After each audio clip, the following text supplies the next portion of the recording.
You won't find the Rausing name trending on social media or flashing across headlines, but behind the scenes, their legacy quietly wraps around billions of products sold every year. The story begins in the modest fishing village of Sweden, where Reuben Andersson, later known as Reuben Rausing, was born in 1895. The son of a house painter, Reuben didn't inherit a business empire, he built one from the ground up.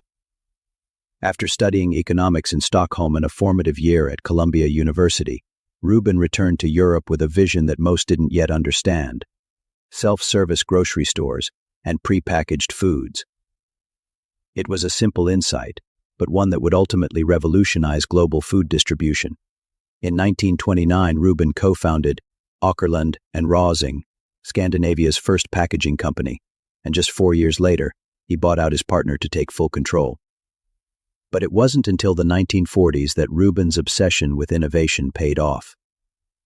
Working with a young assistant named Eric Wallenberg and drawing on a clever suggestion from his wife Elizabeth, Reuben helped pioneer an idea that would change the world: a tetrahedron-shaped paper carton for milk.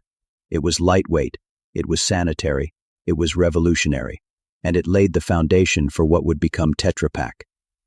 In 1951, Tetra Pak officially launched as a standalone company, and with it came the start of a quiet empire. The company's earliest machines began rolling out in 1952, introducing a new way to package and preserve liquids without refrigeration. The secret? Aseptic packaging. By sealing food in sterilized containers that didn't need cold storage, Tetra Pak unlocked a global market, not just in Europe, but in developing countries where reliable refrigeration was scarce. It wasn't just a packaging innovation, it was a public health breakthrough. The brilliance of Tetra Pak wasn't only in the product, it was in the business model. Every package needed to be filled by proprietary machines, which Tetra sold, leased, and serviced. Once a dairy or juice company became a Tetra Pak client, switching wasn't easy. The Rausing family hadn't just created a product, they created an ecosystem with recurring revenue at its core. As global demand surged, so did the company's reach. By the 1970s, Tetra Pak was operating in over 100 countries, and by the 1980s, it was a dominant force in global food logistics, with the Rausing family quietly at the helm. As the business scaled, so did the family's ambitions, but never their visibility. Reuben Rausing's sons, Hans and Gad, took the reins in the 1950s and proved to be a perfectly balanced duo. Hans, the diplomat and strategist, expanded the company's footprint into the Soviet Union, China, and the Middle East. Gad, the scholar and innovator, doubled down on research and development. While most multinationals built in public, the Rausings scaled in silence. In 1996, Hans sold his 50% stake in the company to Gad for an estimated $7 billion, one of Europe's largest private buyouts at the time. The sale wasn't contentious, it was clinical. Each brother got what he wanted. Hans focused on philanthropy while Gad consolidated corporate control. The buyout also accomplished something most dynasties struggle with: clarity.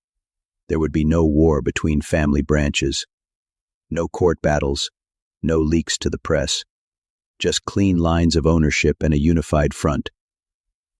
By the 2000s, control of Tetra Laval passed to Gad's 3 children, Kirsten, Jörn, and Finn Rausing, who maintained the tradition of discretion. Today, the family owns the business entirely through a private Swiss holding structure, with no public investors and no quarterly earnings calls. They built a global industrial empire, and the world barely noticed.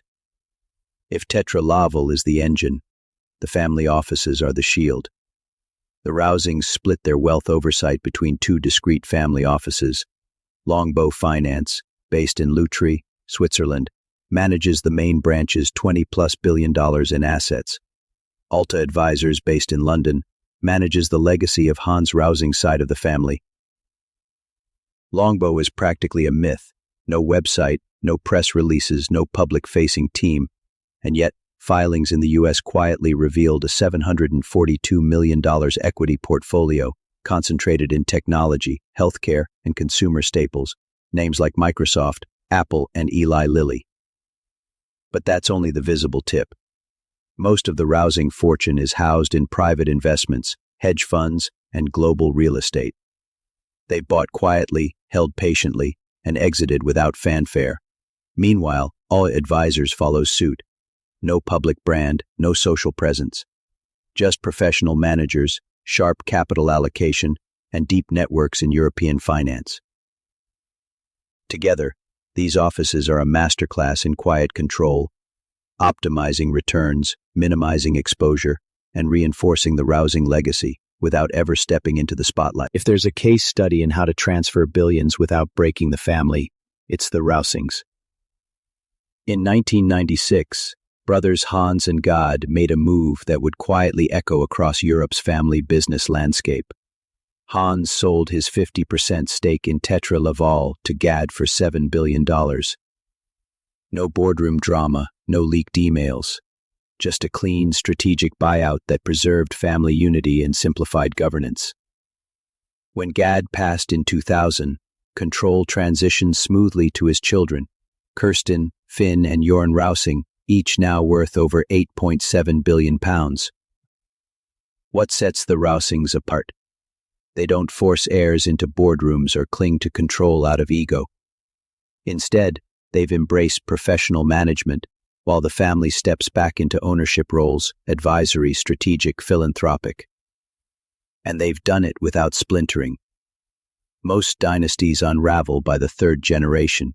The Rausings, they're thriving in their fourth because they planned the handoff like they planned everything else, with discretion, structure, and clarity.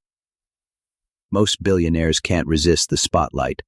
The Rausing family has made an art of avoiding it. They've turned privacy into policy, using private company status, Swiss domicile, and dispersed global residency to shield both their business and their personal lives. No press tours, no splashy Instagram posts, just quiet, deliberate wealth.